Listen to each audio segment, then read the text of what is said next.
getting Teddy Bear Hospital, getting involved in Teddy Bear Hospital this year. So just a quick intro of who we are as a team. So I'm Hannah. I'm one of the co-chairs for this year. Are there any other committee members in this meeting who want to introduce themselves? I see Quillen on the screen. Hi everyone. Sorry. I'm just one of the central team events coordinators. So usually I would be present at some of the events that would be running. Hello, I'm Donna. I'm the other co-chair. Yep. Hi, I'm Hafsa. I'm one of the central event coordinators. Hi, I'm Caitlin. I'm the treasurer for this year.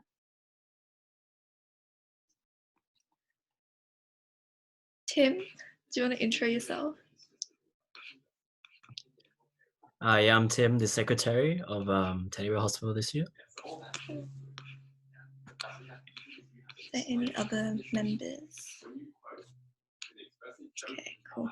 I also want to introduce our guest speaker today, Dr. Kirsten Perrott. We've been lucky enough to have Dr. Perrott return this year to kind of talk to you guys about communicating with kids and interacting with kids at our events. We'll give a brief intro about the setup of Teddy Bear Hospital and what Teddy Bear Hospital is all about after a talk. But yeah, thank you so much, Dr. Perrott, for joining us and telling us all about dealing with kids. You're welcome, Hannah. I will just try and share my screen, and hopefully this will work. So while she's doing that, Quillen, do you want to? Oh, yeah. So just an introduction. This is Dr. Kristen Perrott. She's a returning speaker who's helped us a lot at Teddy Bear Hospital. She's inspired a lot of us to become future paediatricians in the future. And she's a paediatrician at Royal Children's Hospital that specialises specifically in allergy and vaccines. Well, thanks very much, Quillen. Can everyone see the screen? Is that working okay? Quillen, can you just tell me? I don't think so. Dear. Okay.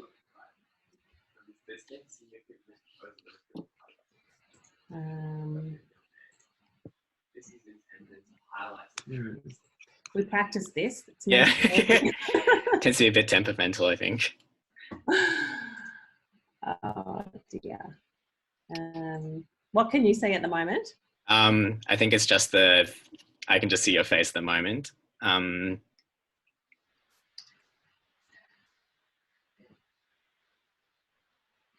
Okay.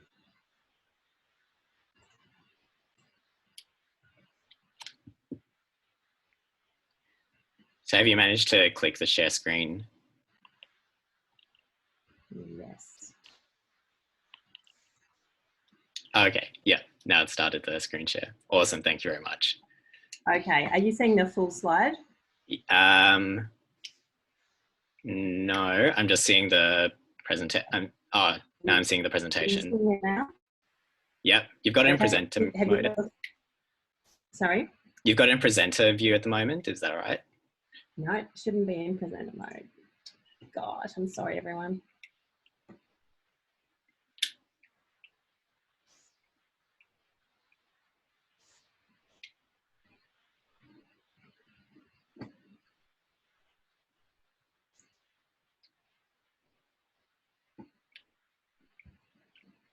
I believe if you click use slideshow. Yeah, perfect. Great. Thank you very much.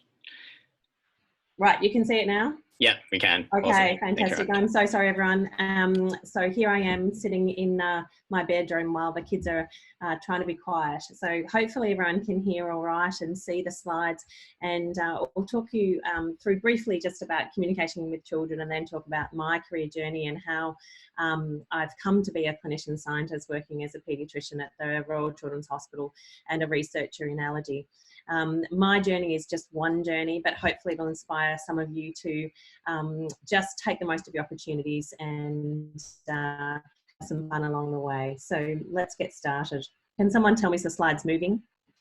Yes, great. Okay. So communicating and examining children. Firstly, some tips. Really, just observation is absolutely key, and taking a step back as soon as they enter the room, just to look at the child as they're walking in and see what they're up to, which way they're walking, whether it's easy, whether they're shy, whether they're anxious. You can see so much without touching them or asking any questions. Establishing rapport, of course, is extremely important. Pointing out the teddy bear that they're holding, interacting with them and trying to engage them from the outset. If they are shy and timid, give them some time, talk to the parents, establish their rapport, and examine the children where they're comfortable. They might be comfortable in mum's arms on the floor. Get down low. You can see the doctor there on the bedside. It's really important to get at their level. And examine their toy first. This is another terrific little strategy. Often the child is sitting on mum's lap and or the family or dad or grandma or whoever they are, but take your stethoscope and make sure that you put it on mum first, put it on mum's leg, put it on the teddy that they're holding. It's just a lovely way of starting peripherally before going straight to their chest, which can be very intimidating for a child. And make sure you seek help. The parent is your ally. Put them on the right spot with mum where they're comfortable. Use distraction. Let mum or the parent help undress the child. Don't do that yourself. And of course, any other tools or strategies in the room or that you can have on you around your neck to pull out and surprise the child is always very helpful. And most of all, have fun. I think that's the thing about paediatrics, is it really is rewarding, because the children give you joy and you can engage them and they'll let you do anything, make it a game, and use that interaction as a bit of fun. So there are just a few little tips, and I think the most interesting thing you'll learn from me is about my journey and maybe just hearing a bit about where I've come from.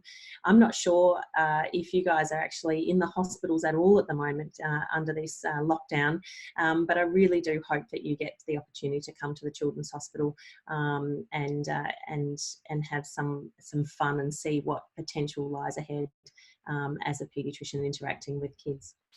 So as for me and my career, this is where I started when I first became inspired to be a clinician scientist. Now, you probably think this is absolutely crazy, but I entered a science competition in year 12 at school, and this is where I landed, which was at the Nobel Prize presentations and ceremony in Stockholm.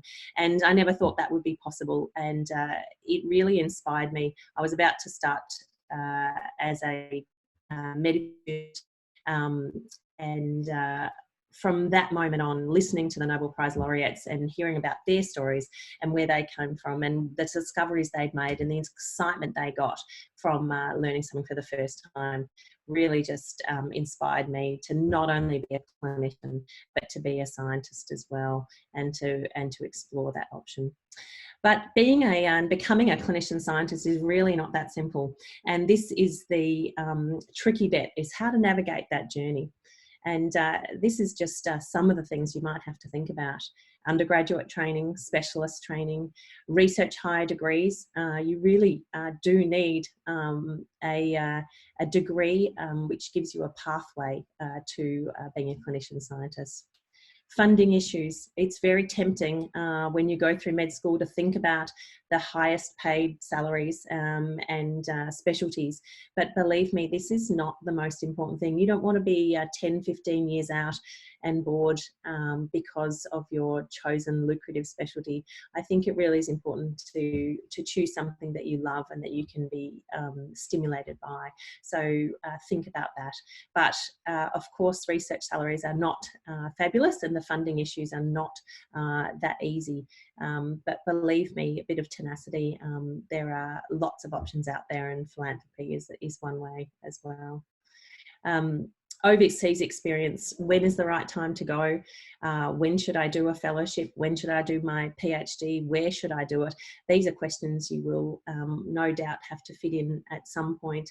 And then thinking about whether you have a partner, they've got a career, where they need to do their training or specialty or corporate role or whatever it is, and plus or minus children, when they fit in. How do you do all this in part-time flexible hours? Well, the next slide, I'm going to show you what my journey looked like, which was a very non-straightforward one. And this is just to show you that it's not all roses, but it's super fun, and make sure you don't just think about the next few years, but always be prepared to move around.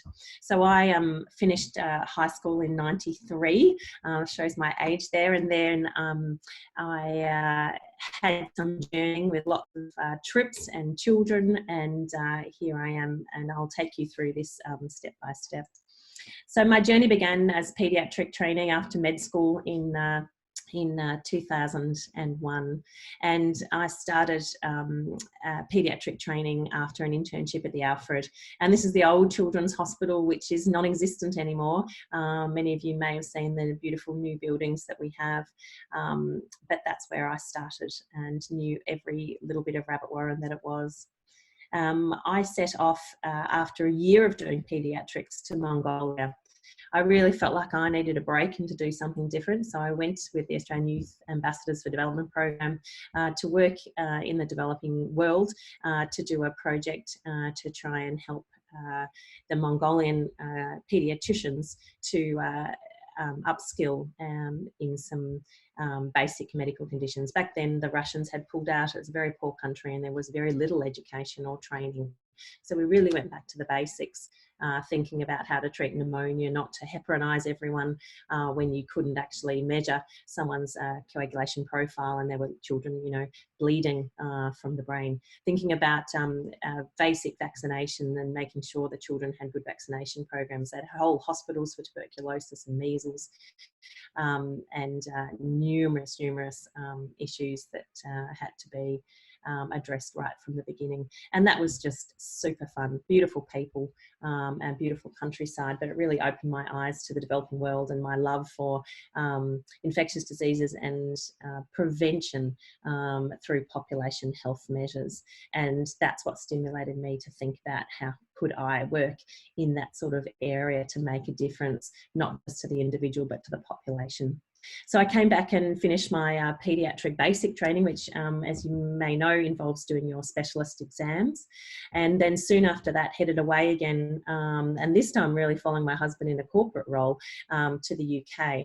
Now, he had to be in London, but I wanted to be in Oxford, and this is where we ended up being at the Oxford Vaccine Group, and I had a fabulous role as a clinical trial research scientist, and that opened my eyes to using vaccination as a prevention tool, and both clinical trials to improve vaccines and test out new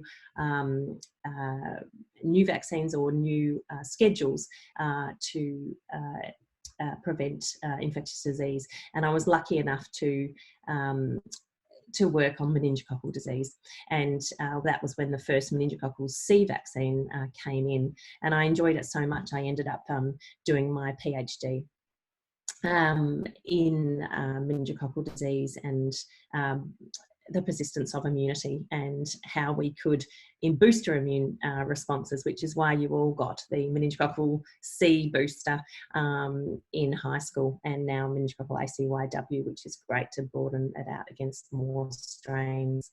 But that's where my research really took off, and I had a fantastic supervisor, and I think having the right people and staying with the right people or moving to find good opportunities and people to support and sponsor you is actually one of the key lessons. I came back to Melbourne and found this very challenging, and this is because my husband had a corporate job and needed to be back in Australia, and I left my post in Oxford, and that was tricky.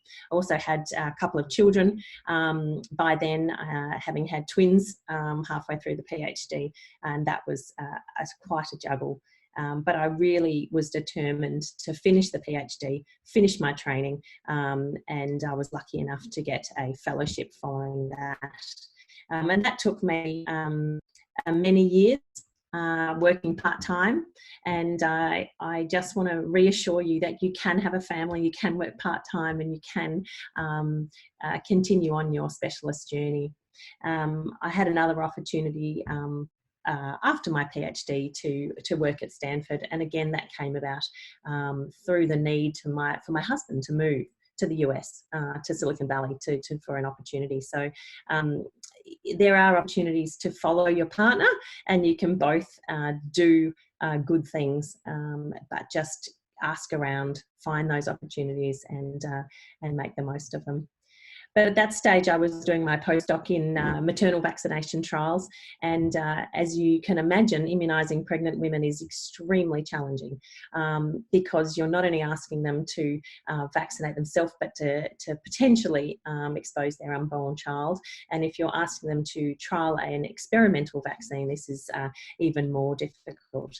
And this is really when the vaccine hesitancy movement took off. And I'm sure you've come across lots of families having major questions about vaccines, many of which have spawned from the internet with unfounded advice. And so I spent a lot of my time talking to families and reassuring them and providing evidence base for why vaccines are safe and effective and good for the population. But I moved from vaccine clinical trial. This was really somewhere that I was struggling to make a difference. So I looked at little other options for how we could improve things that were concerning me in clinical practice. How could we make immunisations less painful with novel devices such as this vibration device and or a cool sense, a cold application to the skin? How can we prevent eczema? Will vitamin D actually help in that regard? And the most common hospital the problem at the Children's Hospital, we see kids on the wait list for ENT and upper airways and respiratory medicine, is actually kids who have trouble snoring and difficulty breathing at night. So we set up a clinical trial to address that question. And it was really serendipity that I moved and fell into allergy research as a result of the head of food allergy, Katie Allen, who is now, you may know, a member of Parliament. And she was the one who said to me, come and work for me. We've got children lining up to be in food allergy clinical trials research.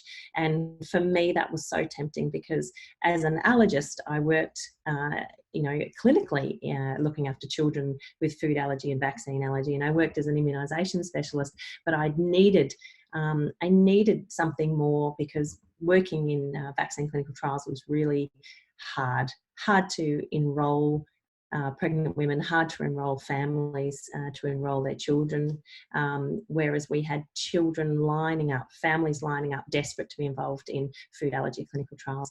And so this program of research had already been very established with Katie Allen, and she asked me to come and work for her and run the clinical trials research in food allergy. And shortly after she left, shortly after I joined the group on my postdoc fellowship, she headed off into politics. So I ended up, I'm co-leading this group of program of research and really building the strengths in clinical trials. But we have a large number of cohort studies, understanding the epidemiology, prevalence and risk factors of food allergy through our large cohort studies. And we've developed a number of prevention clinical trials from the risk factors that we found through for our cohort studies, such as vitamin D being lower in children with food allergy. So we've sought about doing a large vitamin D prevention trial to see in our infants whether they can prevent the onset of food allergy by increasing their vitamin D. And we've got 2,000 children enrolled in that trial at the moment, of which we're recruiting 3,500. We're also doing treatment trials of food allergy now, using peanut patches to try and deliver small amounts of peanut protein to build up your immune system and develop tolerance to peanut allergy. And there's a number of other diagnostics, immune mechanisms and epigenetic programs of work that we're doing to explore why children get food allergy and how we can intervene. And the overarching aim is really to eradicate food allergy before school, because nobody wants to turn up to school with their EpiPens on the first day and have that concern and risk for the family for the long term. So the food allergy research is just unbelievable. It's a group of 40 people collaborating with other researchers around Australia, and it's something that I've just absolutely found my love in.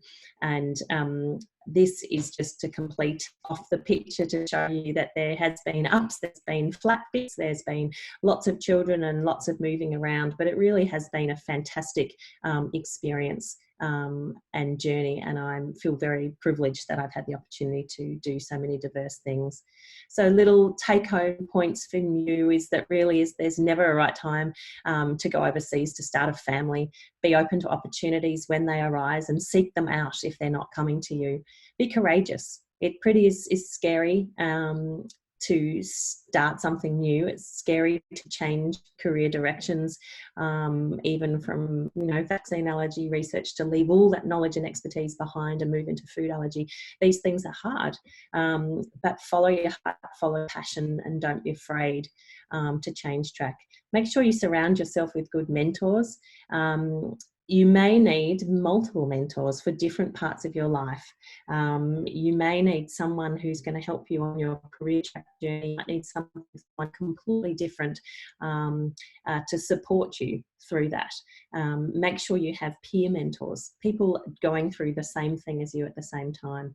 That is really important, and just as important as those who are many years ahead of you, who might be able to help you beyond where you're stuck at the moment. And make sure you enjoy yourself along the way. So I'm not sure how that came across on Zoom, but from your bedrooms and lounge rooms and homes, I hope that some of that may be useful, and best of luck with your journeys, and I hope you have lots of fun along the way, and make sure you all stay very safe during this uncertain times with COVID-19. Thank you very much, Dr. Parrott. Do you reckon I could just get you to stop sharing your screen? Oh, yeah, absolutely. Yeah. Switch over to Al. Awesome. Thank you very much again, Dr. Parrott. There's a great speech as always. And I'm sure everyone is very inspired now to not only go into pediatrics, but also hopefully be involved in Teddy Bear Hospital. So thank you again. And I'll leave you to get on with your own life. So just to address some of the issues that we've had so far, there's a live stream going on Facebook for, so you can, anyone in the Zoom chat or on Facebook watching now can let any of their friends know that they can go watch on Facebook. I'll just pass on to Hassa now to talk about sort of what Teddy Bear Hospital is and sort of the background behind it. Oh, so what is Teddy Bear Hospital? So Teddy Bear it took 30 minutes to get it. Teddy Bear Hospital is basically something that we run that is a simulation of the medical environment, and it's aimed at. So we leave at 7:10. It's aimed at 5 to 6 year olds, and we hold events at primary schools and also out in the community. And what we try to do is basically reduce that white coat anxiety that children often have when they're visiting the doctor by engaging them in different activities such as a GP station, a surgery station, allergy station, to kind of get them used to things that they might see when they go to the doctor and hopefully help them feel a bit more comfortable. The other main aim of Teddy Bear Hospital is for the medical students to kind of get used to and get comfortable with interacting with kids either before they go on their rotation or afterwards, so that they can get the most out of that and they can basically experience it before they have to do it in a real clinical environment. So Teddy Bear Hospital is an international organisation. It's been running at Monash for about a decade now. We're affiliated with both MUMIS and Muppets. So MUMIS is the overarching medical undergraduate society. Muppets is the pediatric society at Monash. And we run Teddy Bear Hospital centrally and also rurally as well. Okay. Yep, so I've talked a bit about this already. I guess the other thing that we try to do at Teddy Bear Hospital is to promote preventative strategies, talk to children about healthy eating, talk to children about not bringing nuts to school, that kind of thing to help them on their way.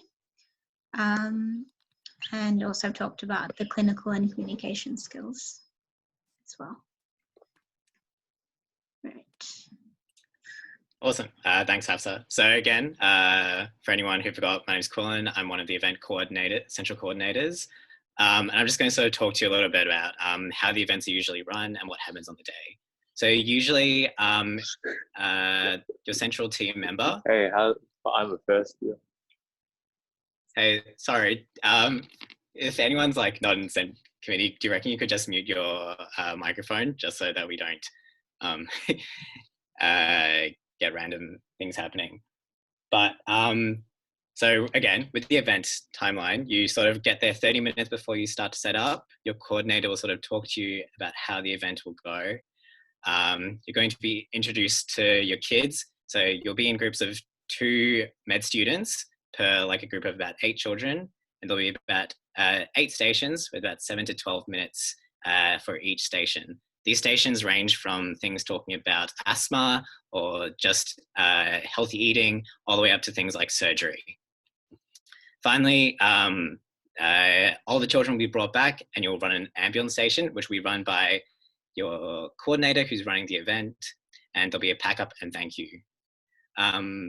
All the events and all the stations, we've provided videos for that just because we can't obviously talk you guys through them in this format.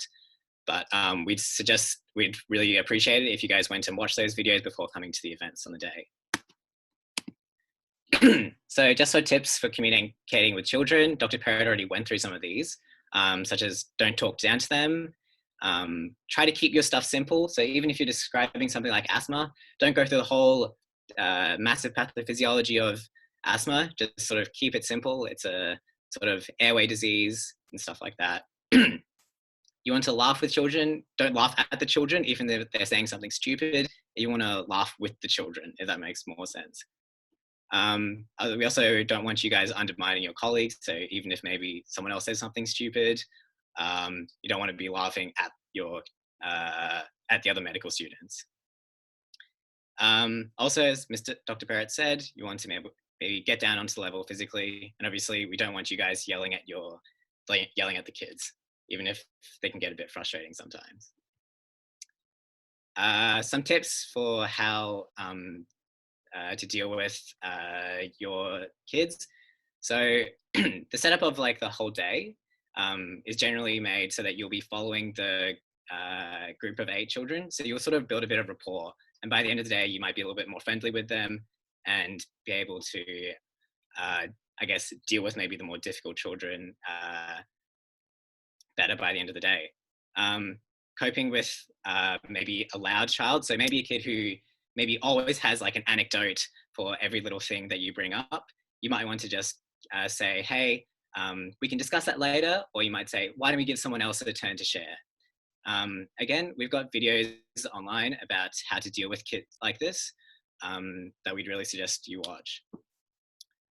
Again, coping with quiet children. It's always great to get them interactive.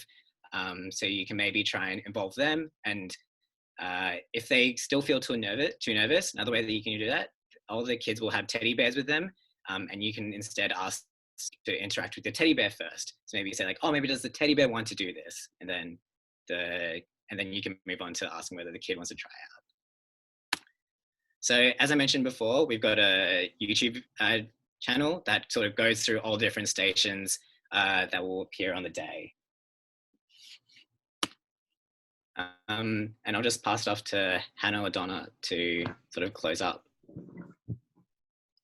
Cool. Thanks, guys. Thank you, Quillen and Hafsa, and thank you to everyone who zoomed in and to everyone on Facebook live stream. We really, again, appreciate you taking time to kind of tune in to hear what Dr. Parrott says, as well as kind of listen to some tips and tricks from some Teddy Bear Hospital veterans. Just wanted to say that amongst this whole COVID-19 crisis thing, Teddy Bear Hospital, our committee members are working really hard behind the scenes to kind of get everything planned out for when we can have our events again. So do look out for those notifications later on during the year, maybe in semester 2 when things start picking up again. We have both in-school events as well as community events that you guys can participate in. And yeah, so if you guys do, we send out a certificate of participation at the end. So yeah, is Donna still here? I can't actually like click on anything. But is Donna still here? Okay, maybe she's already left. But like Quillen said, for everyone who participated and put their name on the Google form sign up sheet, we'll be emailing you all with the link to the link to our Facebook page with all the videos, as well as a copy of this presentation, including all the instructions for all the stations as well. So that you guys can go through that in your own time. Like Quillen said, again, it's really beneficial to go through those videos and go through those slides to kind of visualize how the events are run, I guess. Because I guess it's one thing to read through the steps of how to do a station with the kids, but it's another to be in that kind of environment, and it's kind of useful to see how the stations are run and visualize it, I guess. Maybe I feel like I'm repeating a lot of words, but you guys get what I mean. We also have a video on tips and tricks with dealing with the kids as well. So that's a really useful video to go through. Were there any other things that committee members wanted to say? Not really. Video. Just want to reiterate that this video has been recorded and you can, I guess, watch it later online. Yeah, so this will probably be added to our YouTube page as well. Yep. Yep, perfect. And yeah, it will always be on Facebook for quick reference as well. Cool. Alrighty, thank you so much, guys. Make sure if you're on Facebook live stream to just comment that you're there, so we can tick you off on the attendance sheet. And I think Tim, oh no. Yeah, and in the chat, there's a Google form. So if everyone could just fill that out quickly, yeah, that'd be great. Perfect. All right. Thanks, guys. Thank you very much. Thank you. Thank you.